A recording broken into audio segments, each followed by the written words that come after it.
Hello, welcome to Spotlight, a shaft of creative colour in the dark of winter. Spotlight, brought to you by the Isle of Man Arts Council. This evening, we hear about workshops for anyone who fancies crafting or being creative, but maybe has never had a go. A graphic designer lets loose the creative juice on a Manx Zodiac calendar. A little book of Manx jokes.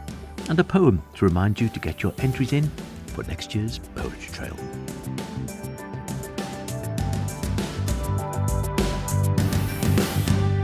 Remember, do get in touch with any creative artistic endeavours you might be involved in, planning, hoping to create, or would really like to put in the spotlight. Poetic, theatrical, musical, literary, ceramic, sculpture, drag, film, mime, social media, digital, calligraphy. Lots of other things, bound to be. I can't remember them all. You might, though. Drop me a line, howardkane@manxradio.com, Kane with an E. Spotlight@manxradio.com. Be lovely to hear from you. Let's get you featured on the programme. The more, the merrier. So, are you feeling crafty? Or perhaps, would you like to get crafty and never have done so? If so, good news. Fiona Edwards, who you might remember we've heard before here on Spotlight, when she joined the Isle of Man Arts Council, has just the thing for you. When Fiona was here a year or so back, she was explaining how she thought everyone could be involved in art in some way, regardless of the skill level that you might or might not think you possess.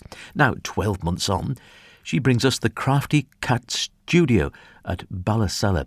She dropped by again to tell me more. So it's a dedicated art and craft workshop space, and we're offering workshops for adults and children in a broad spectrum of art and craft subjects. So ranging from crocheting, painting, collage, Christmas crafts, beading, decoupage, embroidery, slow stitching, and any other art or craft that you could think of. So in a lot of cases, these crafts are things that I can do myself, that I've spent years and years perfecting. But I've also got a bank of experts that I can call upon. So if you've got a craft that you'd like to try that I can't do, I will also have someone that I can bring in to help you. And I was thinking that, so it's not all, you do quite a few of the actual workshops yourself then, but you have other artists who come in. Yes, I've got other artists that can come in.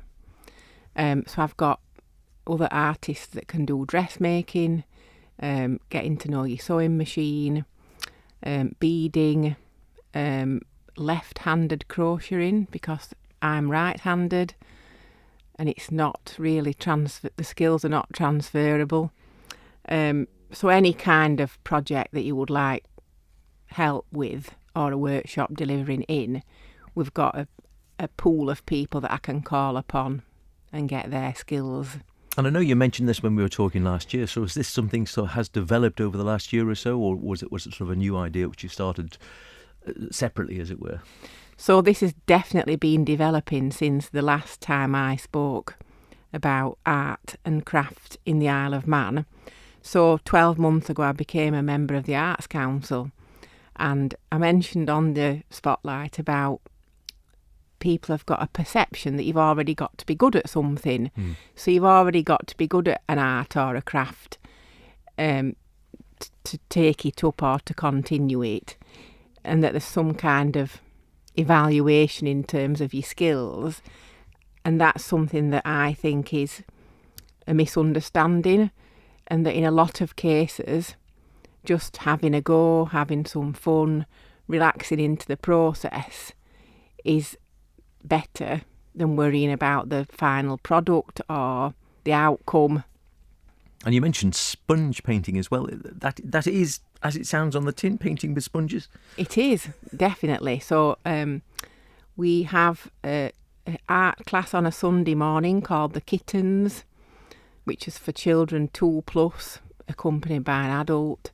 And we actually did sponge painting yesterday. Wow. We had a lot of sponges in different shapes and sizes. Sounds gloriously messy. It was very messy, but lots of fun. But I'm also offering sponge painting for adults now. Now we're talking. So you can come and have a go. Yeah. And what sort of, do you get a real mix of clientele so far? I mean, as you say, it's all age groups, adults and right the way down to youngsters as well. Do you get a mix? Or Yes. have had a mix so far? So the age groups is from 2 to about 90, I would 92. say. 2 to 92, yeah.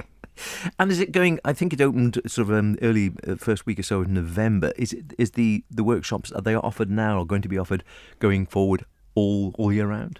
They are, yes. So, of course, at the moment we're focusing on Christmassy Yeah. things and cosy things like crocheting a scarf, whereas as the seasons move into the warmer times, we'll look at different things. Nobody wants to make a scarf in July. Not normally, Um, unless they're and very organised for Christmas. we'll be doing special events around Valentine's Day and Mother's Day, Yeah.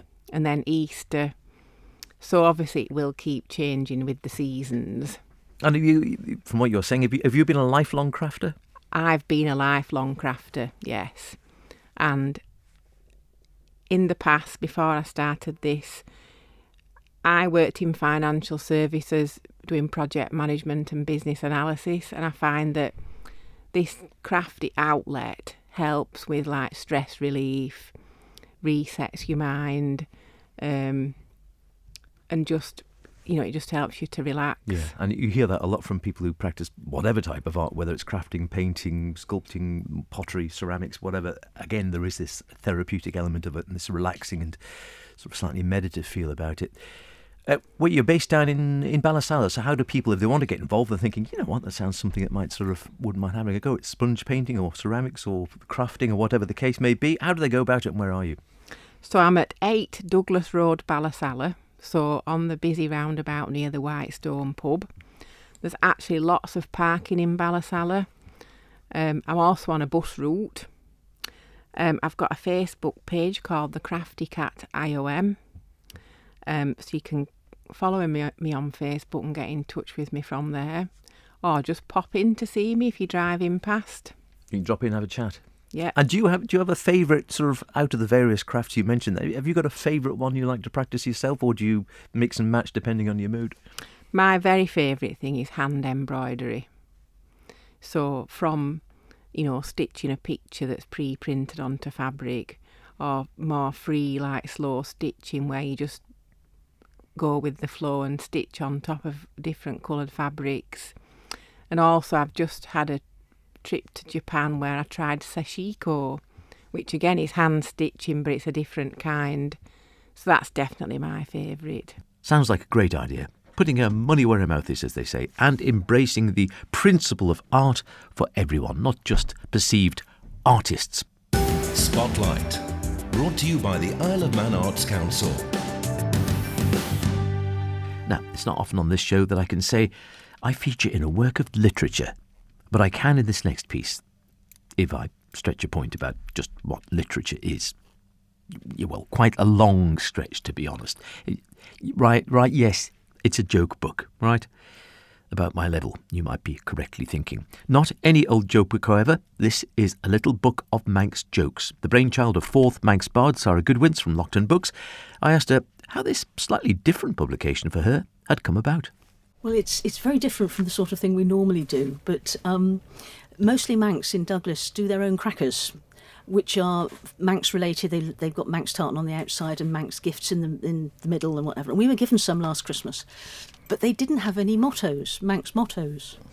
And I mentioned this to Suzanne, who runs mostly Manx, and said, great crackers, and they really are. They're very good, but no Manx jokes. And she said she couldn't think of any.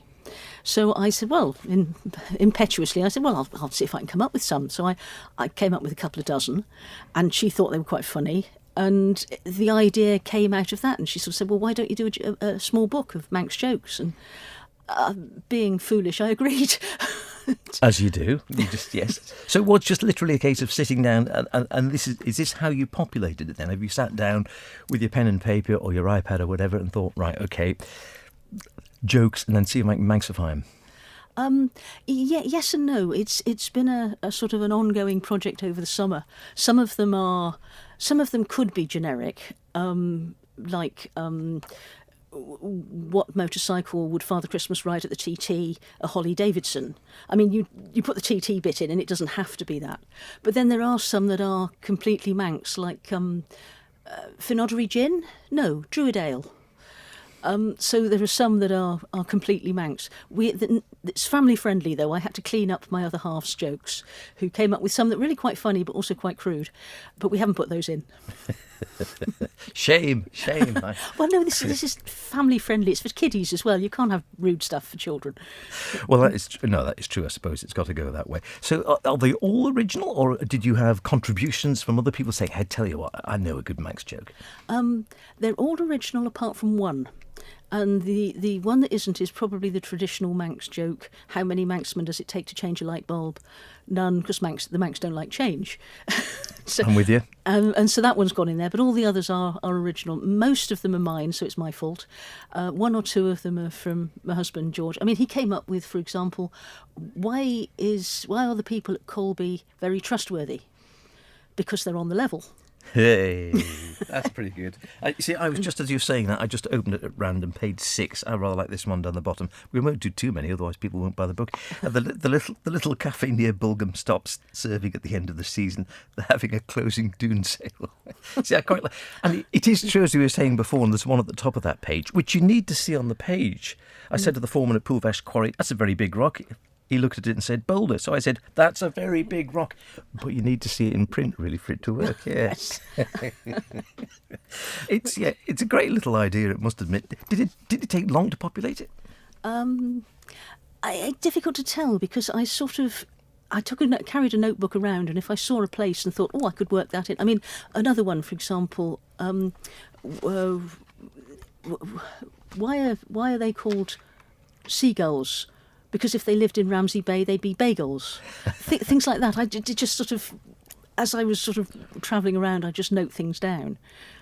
So it probably took several months, but only sort of a few minutes every day of several months, if you see what I mean. Yes, I'm with you. Yeah, something that sort of grew along. And did you sort of have a bar? Did they all go in, or did you sort of rule yourself? Did you have your own sort of self-adjudication and say, "Oh, I don't know whether I can put that one in," or, that? Did you sort of try them out and people to see whether you got a snigger or not? There were some where I decided they just weren't funny.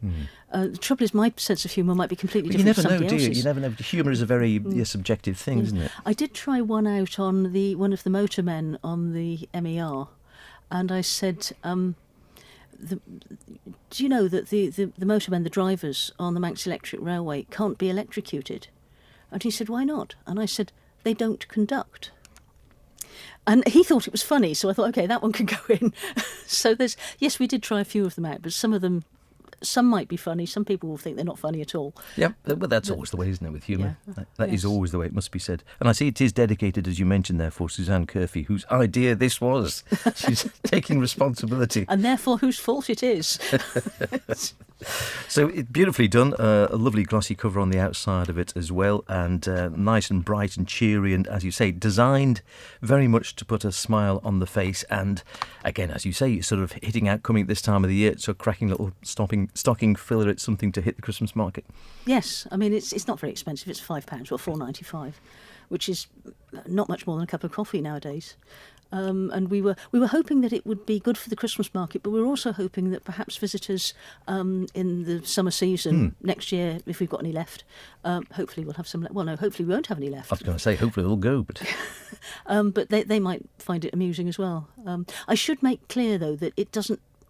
And I was very conscious of this, being a come-over, it doesn't poke fun at the Isle of Man at all.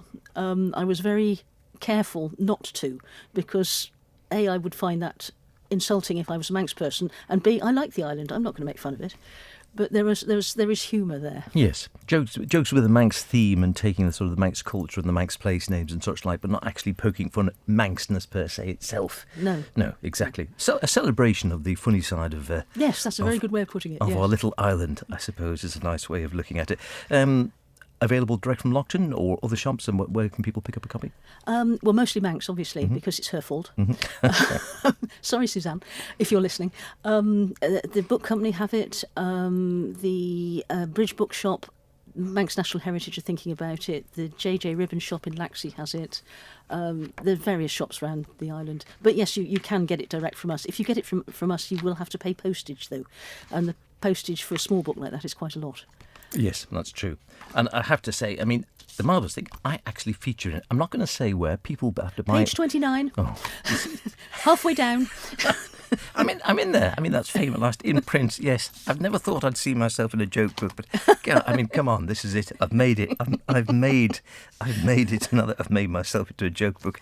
Terrific stuff. Well done. It's a lovely little idea. Have you got a favourite? Have you got one favourite that sort of stood out over the ones that you compiled over its production? I haven't, no. No. There's some that I like more than others, but it varies. Yeah. It'll be interesting to see what sort of comments you get back if one sort of becomes the one that people say, oh, that's, that becomes a standout joke or not. Terrific. Well, very well done. And Thank you. Keep your eye open for it. Little book of Manx jokes. If you're looking for something that doesn't take itself too seriously, but is definitely has a Manx theme for your Christmas stocking this Christmas. Look no further. And if you want to know what the joke about me is, well, you'll just have to buy a copy of the book. Another artist turning their thoughts to Christmas somewhat is Kim Graziano, or Kim G, American by birth, happily settled on the Isle of Man for over a decade now. Kim, a graphic designer by profession, now using her skills to be creative in her own right and follow up on another uniquely Manx creative project. She explained more to me. Basically, I'm going back self-employed in December, and to kick it off, I'm doing a whole bunch of Christmas markets, and I knew that I needed some new illustrated stock to sell at these Christmas markets. So I've had this idea in my phone since 2022, and it was always this idea that I came back to and I wanted to do, and I was sure somebody else would do it first, but nobody ever did. So I thought, now's the time for the idea to leave the Notes app, and it was to do an Isle of Man take on the Zodiac. Ah, okay. So Manxifying all sort of Libra and Sagittarius and all the rest of it. That's right. Yeah. And then producing these as a calendar or as cards or? Yeah. So my idea was to do illustrations for each sign that had a connection to the Isle of Man. And then once I had all the designs, I could put them on a variety of merchandise. But I thought to start, it would make sense to do greeting cards and then do a 2026 calendar. And of course, if I'm going to do an Isle of Man calendar, I can put in all the fun Isle of Man stuff. So we have like real holidays and bank holidays, but we also have Isle of Man term times. We have the TT schedule, chips, cheese, and gravy day, anything you actually want to know about if you're living in the Isle of Man. When is chips, cheese and gravy? I don't know. Is it summer? It's the last Monday of January when things are really dismal. I'm wrong then. It's not the summer. No, it's when everything's really bleak after Christmas and you cheer yourself up with chips, cheese, and gravy. That's the time to go for the chips, cheese and gravy. So how did you go about coming up with the ideas then? Because I'm thinking, well, I'm a Libran, so scales. Yeah. So basically, I made the note in my phone years ago, and now and then I would sort of chip away at it, and some of them were really obvious. So like Aries is represented by a ram. We have locked in sheep. Perfect. Easy. Or Leo, that's a lion. We don't have lions. We do have a signature feline, so the Manx cat for Leo. Perfect. For Libra, that one took me a bit because I was like, that's harder. Scales. Yeah, what are Manx scales? But what I came down to is, okay, it has to be scales, the scales of justice. So where should justice be? It should probably be at the oldest site of government. So I put our scales at Tinwald Hill. And what are our scales weighing? Well, it's in October, so they're weighing moots for Hoptune. I like the way you're thinking. What about Gemini? Oh, Gemini is a really good one. So Gemini is normally represented by the twins. So I was thinking, okay, maybe we could do 2 dolphins. But I think there actually is already a charter company here called Gemini that has their logo with dolphins in it. So what I came down to was actually the super twins. So Gemini is in June, and that's when TT happens. So I've represented the twins as 2 super twin bikers. Liking it. A tricky one could be Virgo. Yeah, Virgo is interesting. So Virgo is usually represented by the maiden. So I was looking at, okay, who are some maidens in Manx folklore? Like maybe Fenella. But then I was thinking that we had to get a Manx fairy in there. So I ended up doing a fairy. And Virgo is often a maiden holding a sheaf of wheat, which represents fertility. So then I did a little research onto where the wheat in the Isle of Man is grown for laxi flower. And the wheat is grown in the Northern Plains. So we have a fairy sitting in the fields of the Northern Plains overlooking Ramsey. I like it. So, I mean, did these ideas come to you sort of virtually spontaneously, or did you really have to sit down and doodle and come up with thoughts and, keep sort of, you say things, notes and think, oh, no, I know, I've got it now? Yeah, they definitely went through a few versions, and some were easier than others. Over the years, I did now and then, I would tell a friend and be like, I don't know what to do for Aquarius, and then they'd help me sort of like work through it. But yeah, a little bit of just trial and error. And I also wanted to make sure that every part of the Isle of Man was represented. So I'd crack what I wanted the symbol to be, but I'd be like, okay, but can I place it in a part of the island I haven't drawn yet, so that we're encompassing everything. And these are all original artworks by yourself? That's right. Yeah, I've drawn them all myself digitally. And then Yeah, because I have my graphic design and illustration background, I was able to design the calendar custom exactly how I wanted it to. And I was thinking that you say digitally, so is that how you normally work? Do you normally work digitally rather than sort of, with pen and ink or graphite or whatever? Yeah, I work in a bunch of different mediums. I feel like people probably know me most for my watercolor portraits. I do watercolor speed portraits at weddings and markets, so that's fun. That's in watercolor and ink. But yeah, I work in a bunch of different ways, and I found that drawing on my iPad was a way that you save money on materials, but also it lets you do sort of infinite revisions and you get really creative. And I was able to sort of build on that skill in a new way. And you do actually, I've not actually heard that before. So speed portrait, actually using watercolours, not sort of digital watercolours, but proper watercolours, going out and going to, as you say, weddings or festivals or something and creating an impression of it there and then. Yeah, I like to say that it's like a caricature that's not going to give you a complex about your face. A little bit cuter, a little bit simpler. I'm liking it already. You're putting in as well, as you're saying, you're Manxifying the calendar. So you're putting in, I think, a mention of Celtic festivals as well. That's right, yes. We have the Celtic seasons and festivals. So that includes... See, I feel like I can't pronounce these words properly. But none of us can. Like Samhain? Is that how you'd say it? Oh, no. You see, man, this is the word I can't get right. I think Samhain.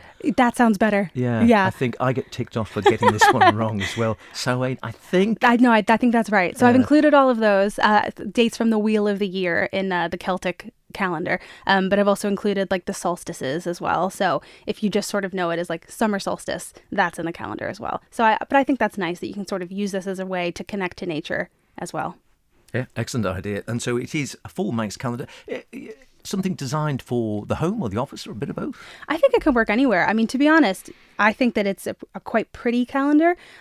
So it's a skinny.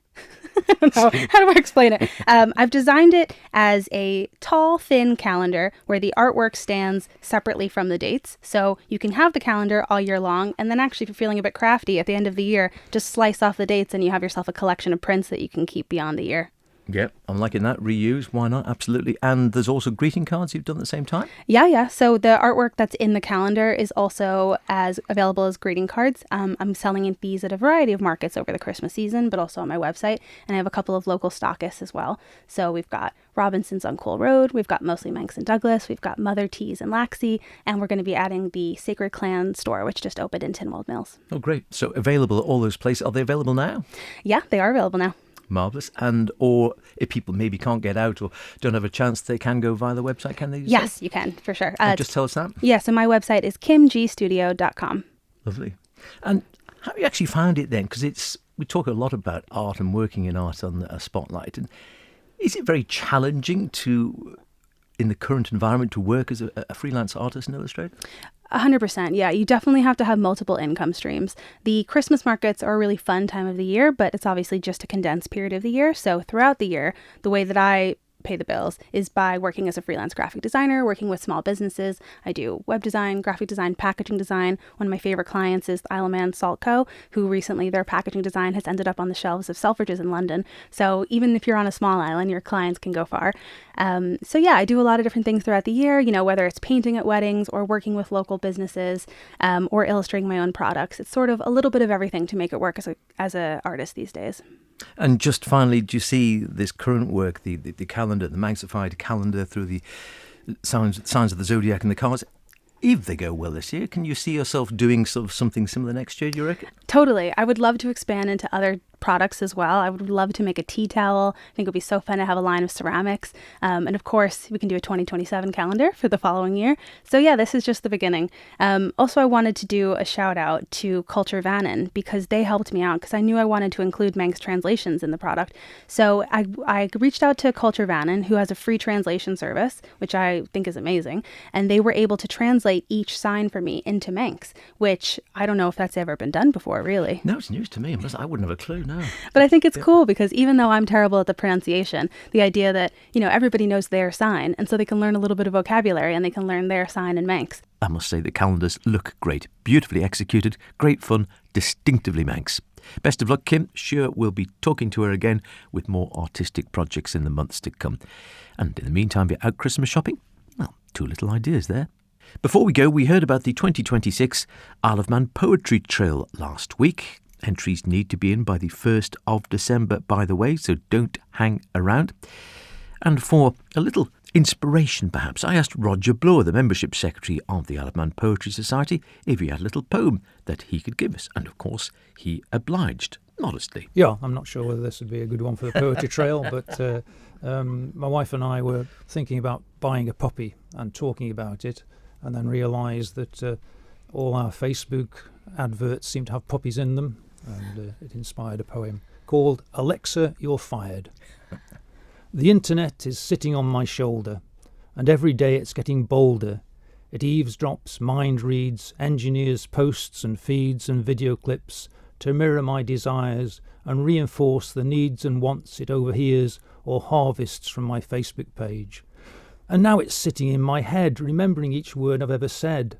One mention of a vague idea, like getting a puppy for a pet, and every photo of a canine ball of fluff that's ever been posted on the net begins to flood my message box until I break and say, enough of this. I've come off X, deleted TikTok, ditched my Insta and WhatsApp accounts, but still the dog-related ads and videos ping and drop like hordes of lemmings in the spring until I'm driven to the edge and make one of the ultimate sacrifices to kill the power to all of my devices. Oh, frabjous day, Callooh Callay, the yapping mutts have gone away, and all my hopes and aspirations, thoughts and private conversations are once more mine and mine alone, for sale one surplus mobile phone. Great fun. Last reminder, 1st of December is the cut-off point for getting your entries in for next year's Isle of Man Poetry Trail. You'll find details on the Isle of Man Poetry Society Facebook page. That's about it for now. We'll be back next week when we'll be hearing about the latest project from accidental author Rob Cowley. See you then. In the meantime, be good, and whatever you're doing, be creative about it. Hey Mo.